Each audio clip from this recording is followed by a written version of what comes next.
Hi friends, போன வீடியோவில் வந்து ஃப்ரேம்டு ஸ்ட்ரக்சருடைய காம்போனன்ட்ஸ் எல்லாம் என்னென்னு டீட்டெயிலாக பார்த்தோம்.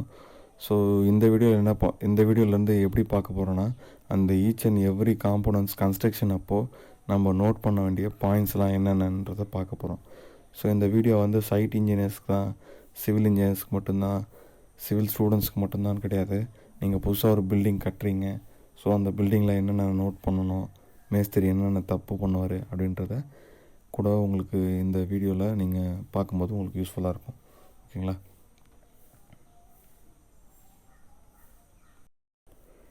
ஸோ இந்த வீடியோவில் நம்ம என்ன பார்க்க போகிறோன்னா, ஃபவுண்டேஷன் கன்ஸ்ட்ரக்ஷன் அப்போது என்னென்ன பாயிண்ட்ஸ் பார்க்கணும், என்னென்ன பாயிண்ட்ஸ் நோட் பண்ணணும் அப்படின்றத பார்க்க போகிறோம். ஓகேங்களா?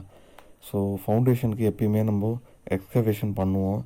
எக்ஸ்கவேஷன் பண்ணோடனே ஃபஸ்ட்டு நம்ம பண்ண வேண்டியது என்னென்னா, இந்த இமேஜில் பார்த்தீங்கன்னா ஒரு ஆரஞ்சு கலர் கோன் இருக்குங்களா? ஸோ அந்த மாதிரி நம்ம குழியை சுற்றி ஆரஞ்சு கலர் ஏதாவது கலர்ஃபுல்லான ஆப்ஜெக்டால் கவர் பண்ணணும்.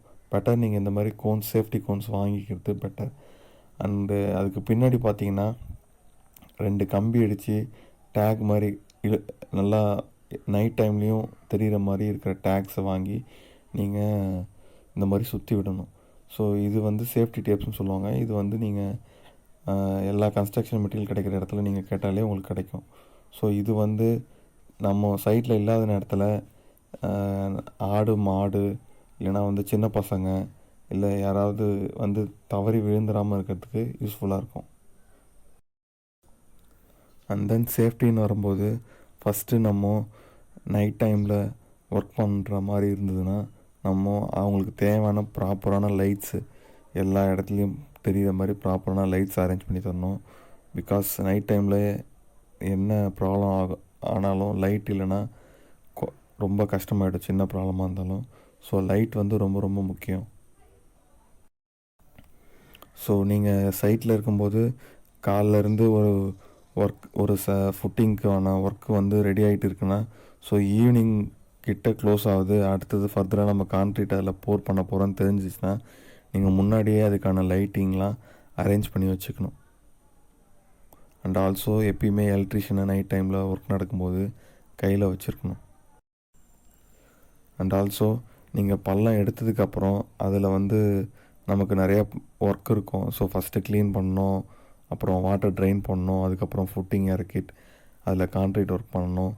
ஸோ ஃபர்தராக அதில் ஒர்க்கு நடக்கும்போது ஆளுங்களுக்கு எந்த பாதிப்பும் எந்த வைப்ரேஷனாலையும் ஆகக்கூடாதுன்னா நீங்கள் ஃபஸ்ட்டு அதை ஷோரிங் பண்ணணும். ஷோரிங்னால் ஒன்றும் இல்லை, நீங்கள் இதை பார்த்தீங்கன்னா பள்ளத்துடைய 2 சைட்லேயும் ஷீட் மாதிரி வச்சு சப்போர்ட்ஸ் கொடுத்துருக்காங்க. ஸோ இது என்ன பண்ணணுன்னா மண் சரிஞ்சு அவங்க மேலே விழாமல் இருக்கிறதுக்கு யூஸ்ஃபுல்லாக இருக்கும். இந்த மாதிரி ஷோரிங் மஸ்ட்டு. அதுவும் கண்டிப்பாக வந்து லூஸ் ஆயிலாக இருக்கும்போது, இல்லை அந்த ட்ரென்ச்சில் வாட்டர் நிற்கும்போது கண்டிப்பாக இந்த மாதிரி ஷோரிங் பண்ணணும். இப்போது இது வந்து நிறைய இடத்துல பண்ணுறதில்ல, பட் இது பண்ணால் நமக்கு சேஃப்டி. ஸோ இதை தவிர்த்து ஒர்க் பண்ணுற ஆளுங்க எல்லாருக்குமே வந்து சேஃப்டி ஷூ, ஹெல்மெட் அண்ட் வந்து ஃபஸ்ட் எய்ட் கிட்ஸ் இருக்கணும். அண்டு அவங்க சேஃப்டி ஜாக்கெட்ஸு அண்டு சடனாக வந்து ஏதாவது எமர்ஜென்சினால் வந்து ஃபஸ்ட் எய்ட் பண்ணுற அளவுக்கு நாலேஜும், எல்லா எக்யூப்மெண்ட்ஸையும் எப்படி யூஸ் பண்ணணுன்னு லேபர்ஸ் எல்லாருக்கும் ஒரு நாலேஜும் கண்டிப்பாக கொடுக்க வேண்டியது நம்ம பொறுப்பு. ஸோ சைட்டில் நீங்கள் வந்து எப்பயுமே உங்கள் ப்ரையாரிட்டி வந்து சேஃப்டிக்கு தான் இருக்கணும். அண்ட் ஆல்சோ நீங்கள் நடக்கும்போதும் போகும்போதும் சரி, கண்டிப்பாக வந்து கீழே இருக்கிறத பார்த்து நடக்கணும். ஏன்னா நிறையா அண்டுலேஷன் சைட்டில் கண்டிப்பாக இருக்கும். அண்ட் ஆல்சோ சென்ட்ரிங் ஷீட்ஸ் அங்கேயும் இங்கேயும் போட்டு வச்சுருப்பாங்க. நீங்கள் அதில் கால் வச்சிங்கன்னா சில நேரத்தில் ஸ்லிப்பாக வாய்ப்பு இருக்குது. அண்டு நீங்கள் பார்க்க வந்து ரிஜிடாக தான் இருக்கும், அந்த இடம் நல்லா ஸ்ட்ராங்காக இருக்க மாதிரி தான் இருக்கும். நீங்கள் கால் வச்சிங்கன்னா டக்குன்னு உள்ளே வாங்கிடும், இல்லை வந்து உங்களுக்கு காலை பரட்டி விட்டுரும். ஆர் அந்த நீங்கள் சென்ட்ரிங் ஷீட்டில் கால் வைக்கும்போது சில நேரத்தில் வந்து அதுக்கு கரெக்டான சப்போர்ட் இல்லைனால கொஞ்சம் ஸ்லிப்பாக வாய்ப்பு இருக்குது. ஸோ மொபைல் யூஸ் பண்ணிக்கிட்டு நீங்கள் வந்து சைட்டில் நடக்கிறதோ, இல்லை வந்து மேலே வேறு ஏதாவது யார் கூட பேசிக்கிட்டே நடக்கிறதோ வந்து அவாய்ட் பண்ணிவிட்டு நடக்கும்போது ப்ராப்பராக நடக்கணும். அண்டு பள்ளத்தை சுற்றி யாரையும் நிற்க விடக்கூடாது அந்தளவுக்கு அதிகமாக. தேவைன்னா போய் இன்ஸ்பெக்ஷன் பண்ணிவிட்டு அதுக்கப்புறம் நீங்கள் வந்து மறுபடியும் எட்ட வந்துடணும். ஓகேங்களா? ஏன்னா எந்த நேரத்துலையும் வந்து மண் சரியாக வாய்ப்பு இருக்கும். ஸோ நீங்கள் எப்பயுமே வந்து கன்ஸ்ட்ரக்ஷன் சைட்டில் கவனமாக இருக்கணும். ஸோ அடுத்தது நம்ம வந்து என்ன விஷயம் நோட் பண்ணோம்னா லேபர்ஸ், எவ்வளோ லேபர்ஸ் தேவை அப்படின்றது. ஸோ நமக்கு லேபர்ஸ்ன்னு பார்க்கும்போது மேசன் கேங், மேசன், கொத்தனார், மேஸ்திரி, அப்புறம் சித்தாள், இவங்க தேவையான அளவுக்கு நம்ம வச்சுக்கணும். ஸோ அந்த டீட்டெயில் பார்க்கணும். அடுத்தது கார்பெண்டர்ஸ். ஸோ ஃபுட்டிங் போடும்போது கண்டிப்பாக வந்து ஷட்ரிங்கோடைய இம்பார்ட்டன்ஸ் ரொம்ப முக்கியம். ஸோ ஷட்ரிங்கில் ஏதாவது ப்ராப்ளம் வரும்போது அதை சரி பண்ணுறது கண்டிப்பாக வந்து கார்பெண்டர் கேங் கண்டிப்பாக இருந்தாகணும். அண்ட் ஆல்சோ நீங்கள் மிக்சர் மிஷின் வச்சு கான்க்ரீட் போட போகிறீங்கன்னா மிக்சர் மிஷின் ஆப்ரேட்டர் கண்டிப்பாக இருக்கணும்.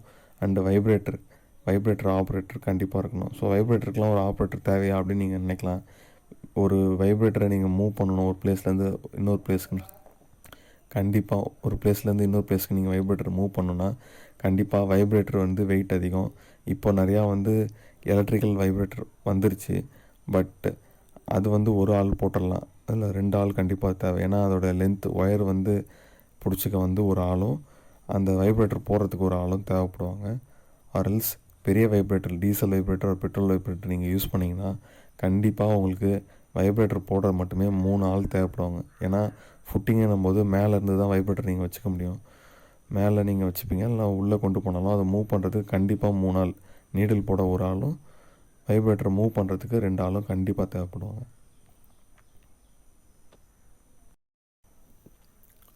ஸோ இது இல்லாமல் கண்டிப்பாக வந்து உங்களுக்கு பார்பெண்டரும் தேவைப்படுவார். சப்போஸ் எனி ரெயின்ஃபோர்ஸ்மெண்ட் டீட்டெயில் உங்களுக்கு மிஸ் ஆகுதுன்னு தெரிஞ்சதுன்னா கண்டிப்பாக அந்த நேரத்தில் அந்த ரெயின்ஃபோர்ஸ்மெண்ட்டை வைக்கிற மாதிரி இருக்கும். சில நேரத்தில் மேஸ்திரியே கூட நம்ம கட்டிங் மிஷின் இருந்தால் கட் பண்ணி வைக்க சொல்லலாம். சில நேரத்தில் அதுக்குன்னு தனியாக கான்ட்ராக்ட் விட்ருப்பீங்க. ஸோ சின்ன சைட்டில் இந்த ப்ராப்ளம் கிடையாது, பெரிய சைட்டில் கண்டிப்பாக இந்த ப்ராப்ளம் வரும். ஸோ பார்பெண்டர் கண்டிப்பாக உங்கள் கையில் எப்பயுமே இருக்கணும். ஸோ இவங்கெல்லாம் எப்பயுமே உங்கள் கையில் இருக்கணும். அண்ட் ஆல்சோ நான் ஏற்கனவே சொன்ன மாதிரி சேஃப்டி பாயிண்ட் ஆஃப் வியூவில் எலக்ட்ரீஷியன் கண்டிப்பாக இருக்கணும் உங்கள் கூட. அண்ட் ஆல்சோ சேஃப்டி இன்ஜினியரும் உங்கள் கையில் நீங்கள் எப்பயுமே வச்சுருக்கணும்.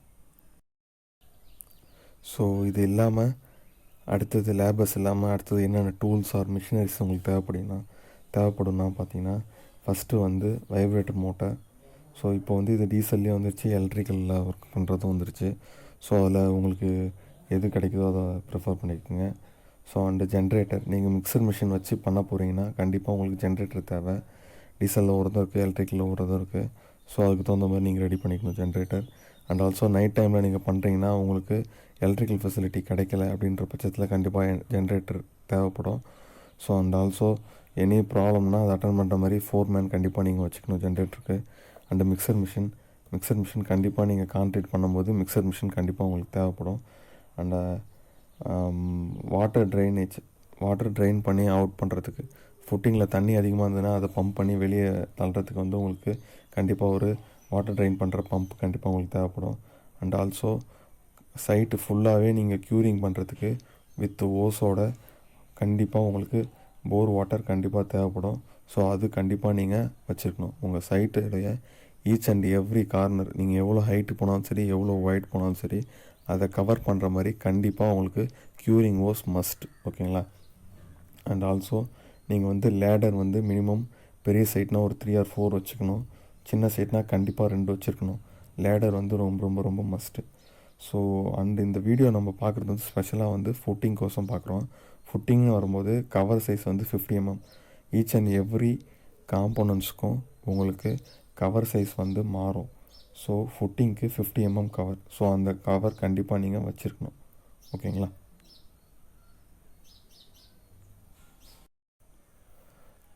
ஃபுட்டிங் கன்ஸ்ட்ரக்ஷனில் ரொம்ப ரொம்ப ரொம்ப ரொம்ப முக்கியமான விஷயம் வந்து பார்த்திங்கன்னா இந்த ஃபார்ம் ஒர்க். இந்த ஃபார்ம் ஒர்க்கால் குவாலிட்டி இஷ்யூஸ் நிறையா வர வாய்ப்பு இருக்குது. ஸோ நீங்கள் வந்து ஃபார்ம் ஒர்க்கில் ரொம்ப ரொம்ப கேர் எடுத்துக்கணும். ஓகேங்களா? ஸோ ஃபார்ம் ஒர்க்னால் என்ன? ஃபார்ம் ஒர்க்னால் ஒன்றும் இல்லை, அது ஒரு மோல்டு. ஓகேங்களா? நீங்கள் ஒன்ஸ் அதில் கான்க்ரீட் வச்சதுக்கப்புறம் அது செட் ஆகிற வரைக்கும் அந்த ஃபார்ம் ஒர்க் தான் வந்து அந்த கான்க்ரீட்டை ஹோல்டு பண்ண போகுது. ஸோ ஒன்ஸு கான்க்ரீட் செட் ஆனதுக்கப்புறம், டைட் ஆனதுக்கப்புறம் நீங்கள் அந்த ஃபார்ம் ஒர்க்கை ரிலீஸ் பண்ணிடலாம். ஓகேங்களா? ஸோ அது வரைக்கும் அந்த ஃபார்ம் ஒர்க் தான் வந்து உங்களுக்கு வந்து ஒரு சப்போர்ட்டிங் ஏஜென்ட். ஓகே. ஓகேங்களா. ஸோ இந்த ஃபார்ம் ஒர்க் எப்படி இருக்கணும் அப்படின்றது தான் இப்போ பார்க்க போகிறோம். ஸோ பிஃபோர் ஃபார்ம் ஒர்க் நம்ம என்ன பண்ணால் ஏற்கனவே பார்த்த மாதிரி ஃபுட்டிங் போடும்போது கண்டிப்பாக வந்து க்ளீனாக இருக்கணும் அந்த ஃபுட்டிங் குழி. அண்டு வாட்டர் எதுவும் இல்லாமல் இருக்கணும். வாட்டர் எதாக இருந்ததுன்னா அதை பம்ப் பண்ணி வெளியே எடுத்துடணும். அதுக்கப்புறமா நீங்கள் என்ன பண்ணணுன்னா அந்த ஃபார்ம் ஒர்க் ஃபஸ்ட்டு நீங்கள் என்ன பண்ணணுன்னா டைமென்ஷன் செக் பண்ணணும். நம்மளுக்கு ட்ராயிங்கில் இருக்க மாதிரி ஸ்பெசிஃபிகேஷனில் இருக்க மாதிரி தான் அந்த ஃபார்ம் ஒர்க் ரெடியாக இருக்கா அப்படின்னு செக் பண்ணணும். ஓகேங்களா. அதுக்கப்புறம் அதோட அலைன்மெண்ட், காலம் அலைன்மெண்ட் கண்டிப்பாக பார்க்கணும். ஸோ காலம் அலைன்மெண்ட்டும் அந்த ஃபுட்டிங்கோட அலைன்மெண்ட்டும் கண்டிப்பாக பார்க்கணும். ஸ்பெசிஃபிகேஷனில் இருக்க மாதிரி அலைன்மெண்ட்டுன்றது ஒரு முக்கியமான டாபிக். அதை வந்து நான் தனியாக செப்பரேட்டாக ஒரு வீடியோவாக உங்களுக்கு போடுறேன். ஓகேங்களா. ஸோ அதுக்கப்புறம் வந்து ஸ்ட்ரென்த் ஆஃப் ஃபார்ம் ஒர்க். நீங்கள் உங்கள் ஃபார்ம் ஒர்க்குடைய மெட்டீரியலை செலெக்ஷன் பண்ணணும். அண்டு ஃபார்ம் ஒர்க்குடைய குவாலிட்டியும் மெயின்டைன் பண்ணணும். நீங்கள் வந்து அப் டு வந்து ஒரு 1 ஃபீட்டுக்குள்ளனா நீங்கள் வந்து இந்த தென்னை மர பலவையிலே வந்து நீங்கள் சைடு அதாவது ஃபார்ம் ஒர்க் கொடுக்கலாம். அபோவ் 1 ஃபீட்டுக்கு மேலேனா கண்டிப்பாக நீங்கள் ஷீட்டில் போகிறது பெட்டர். பிகாஸ் ஃபார்ம் ஒர்க்கில் அதிக லோடு வரும். கான்க்ரீட்டோட லோடு வந்து ரொம்ப அதிகமாக வரும். ஸோ அந்த லோடை தாங்குகிற அளவுக்கு அது விஸ்டாண்ட் பண்ணுற அளவுக்கு அதுக்கு கெப்பாசிட்டி இருக்கணும்.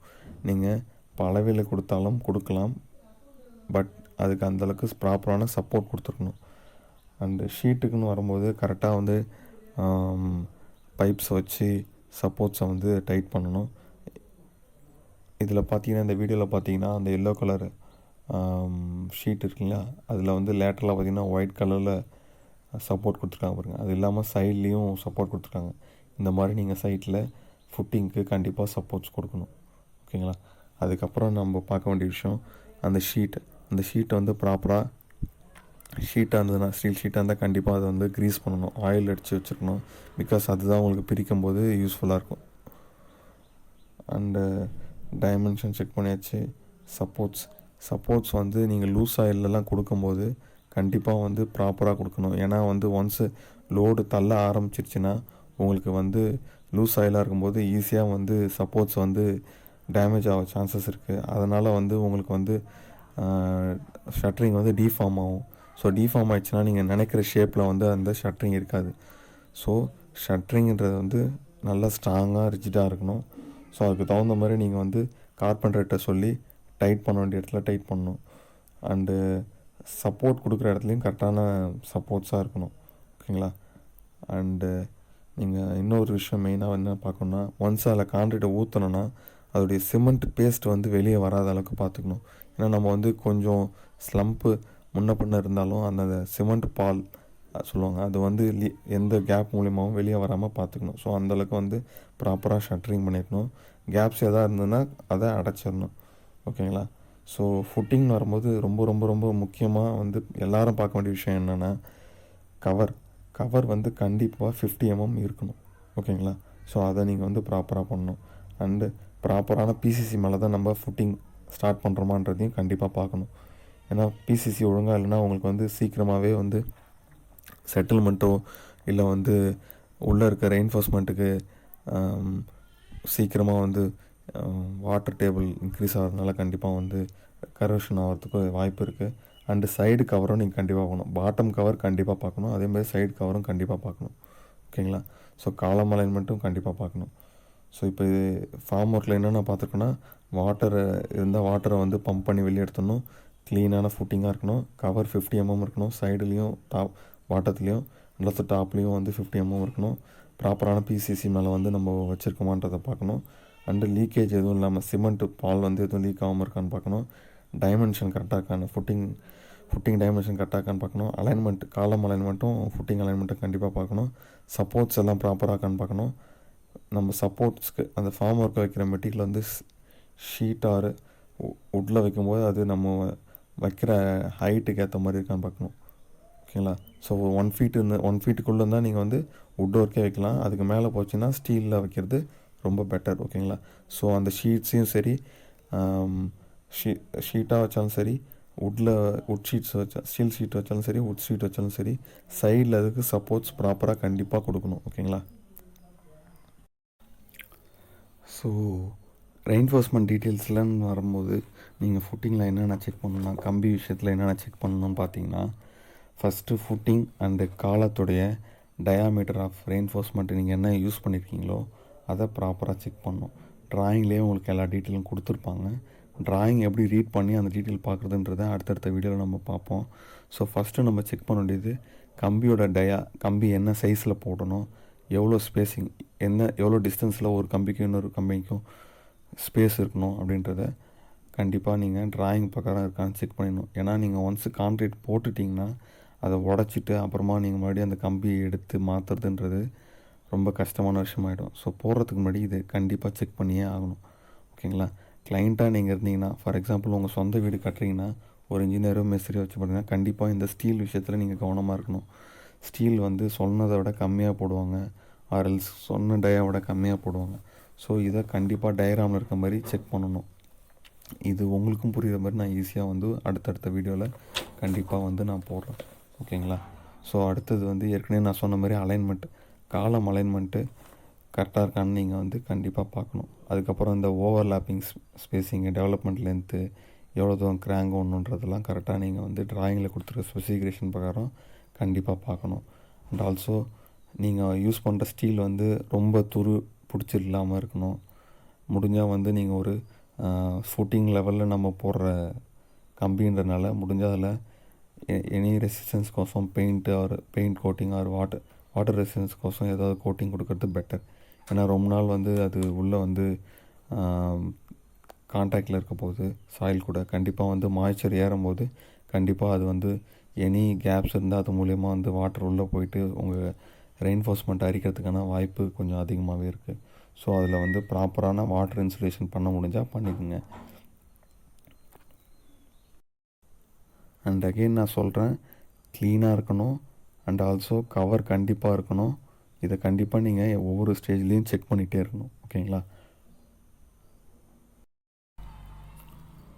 ஓகே, இப்போது வந்து நீங்கள் எல்லாமே ரெடி ஆகிடுச்சு, கம்பிலாம் கட்டியாச்சு, க்ளீனாக இருக்கான்னு செக் பண்ணிட்டீங்க, வாட்டர்லாம் கரெக்டாக ட்ரெயின் பண்ணிட்டீங்க, ரெயின்ஃபோர்ஸ்மெண்ட் டீட்டெயில் செக் பண்ணிட்டீங்க, லேபர்ஸ் எடுத்து வந்தாச்சு, மிஷினரிஸ்லாம் கரெக்டாக இருக்கா ஒர்க் பண்ணதான் செக் பண்ணிட்டீங்க, லேபர்ஸ்லாம் ரெடியாக இருக்காங்க, கான்க்ரீட் போட போகிறீங்க அப்படின்னு வரும்போது கான்க்ரீட்டில் என்னென்ன விஷயம் செக் பண்ணோம் அப்படின்னும் போது பார்த்திங்கன்னா, ஃபஸ்ட்டு நம்மளுக்கு தேவையான மெட்டீரியல்ஸ் எல்லாம் ப்ராப்பராக டம்ப் பண்ணியிருக்கோமா, குவாலிட்டியாக டம்ப் பண்ணியிருக்குமான்னு பார்க்கணும். 12 mm 20 mm சாண்டு. ஸோ கான்க்ரீட்ன்றது ஒரு பெரிய டாபிக்.